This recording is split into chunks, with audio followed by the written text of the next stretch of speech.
A bit later on, as I said, we'll come back to the Islamic State women issue. I've got Senator Cash. My bad, she's not the shadow AG. That's now Julian Lisa. She was, but she's now the shadow foreign minister. But we'll come back to that one. Let's go, though, first to that bristly exchange, a bit of a rebuke, actually, from Victorian Liberal MP Mary Aldred, who reportedly took aim at Andrew Hastie in a party room meeting yesterday, arguing that his recent actions were destabilising the opposition.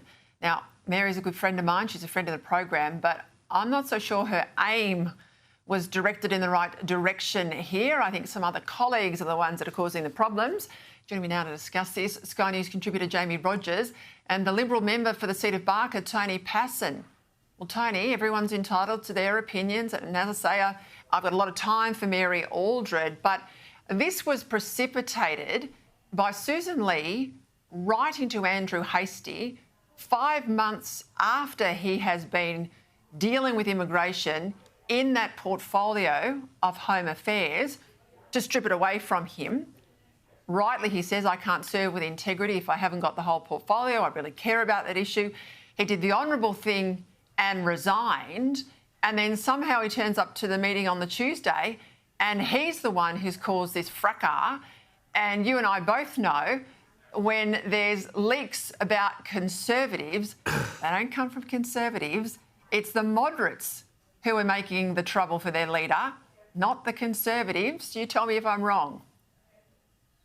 No, you're on the money, Peter, and it's great to be with you. I mean, Mary's contribution to the parliament thus far has been fantastic, but I've got to say her contribution in the party room did jar with me a little. Also because with a bit of experience, you know that these kind of contributions are always going to make their way out of the building. But Andrew has acted with complete integrity around his actions. And I thought the criticism was unfair, particularly against the background that you might recall in the lead up to that party room, there had been a leak, a very serious leak of information that was supposedly provided on a confidential basis around the election review. And if there needed to be any criticism of leaking or behaviour of colleagues or people in and around the party, it should have been that. We've got to have confidence in the review process, and to single out Andrew in that way I thought was unfair.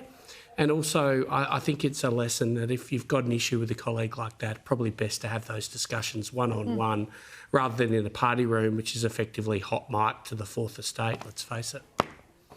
100%. 100%. In my day before, when I first started in politics, there were no phones in the building. There was no such thing as a mobile phone, and they certainly were never allowed in the party room.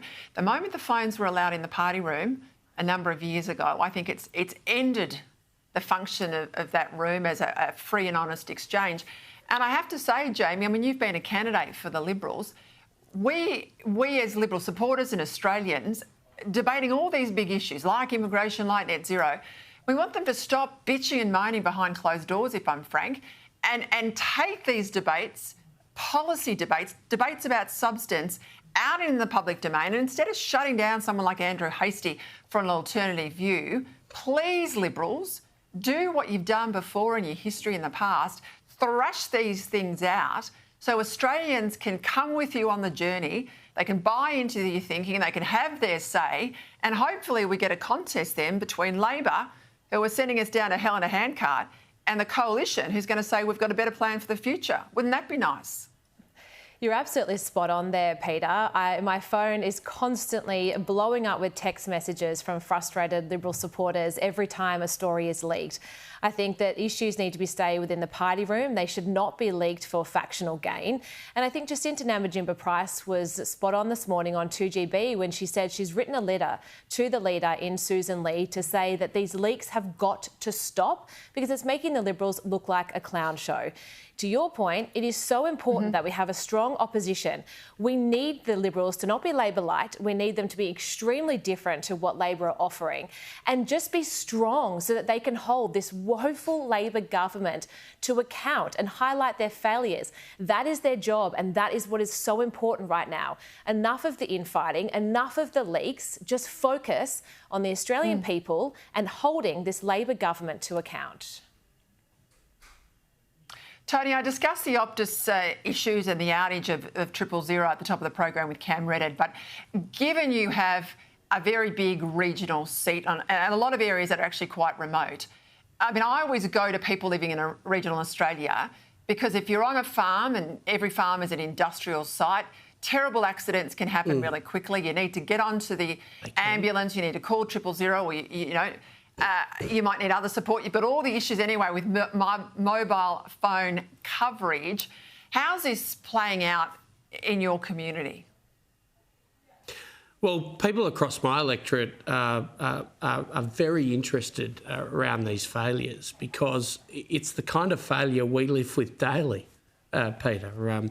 There are very many parts of my electorate where you simply can't make a phone call, including a 000 call, and yet we're now seeing this playing out in a metropolitan context. And increasingly in this country, as we're seeing an even greater divide between rural constituents and metropolitan constituents, there are more and more occasions where it's only an issue when it plays out in a regional, in a metro setting.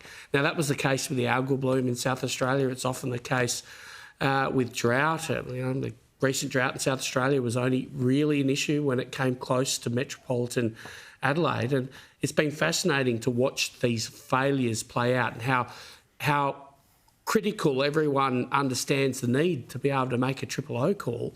I just want people to have some empathy for rural and regional Australians who live with the uncertainty of being able to make an emergency call. As you correctly point out, a mobile phone now on a farm is your first piece of critical emergency kit. And so often there are no bars, there's no SOS ability, and you're stuck out there. And so this is why it's critical that we continue to prioritise the rollout of regional telecommunication infrastructure. And it's been highlighted by this failure, which has been highlighted via the Minister's and Optus's failures recently. Yeah, look, credit to the member for Mallee too here, Anne Webster, because she's been raising this in the Parliament, speaking up for communities like yours. Let's go to the story today that the Minns Labor government's got at least 10 secret reports where they've modelled the price impact of renewables and emissions policies on power prices in New South Wales, Jamie. Now, the fact that they refuse to release these reports, what does that tell you? Well, so much for transparency, huh? I mean, if they've got nothing to hide, why wouldn't you just release these documents? And I think it's saying what we're all thinking and what we're all seeing in our energy prices is that this renewable energy transition is expensive. And I think one report in particular that highlighted to me was in the 10th document, which was around that Waratah super battery and what exactly to do with it. The industry actually said that report should be made public because there's multiple aspects to that would be of interest. Oh no, that's denied. And I think, Peter, at the moment, at the top of your show, when you were talking about the ISIS brides and the government hiding what's going on there, we need to stop treating the Australian public like mugs. Start being transparent and telling us things that we need to know. And this around the energy is so important. Families, businesses can't keep their doors open. We have every right to know what is going on with this transition. And I'm just sick to death of being treated as if we're mugs and that we're stupid and that we can't look into what's going on here.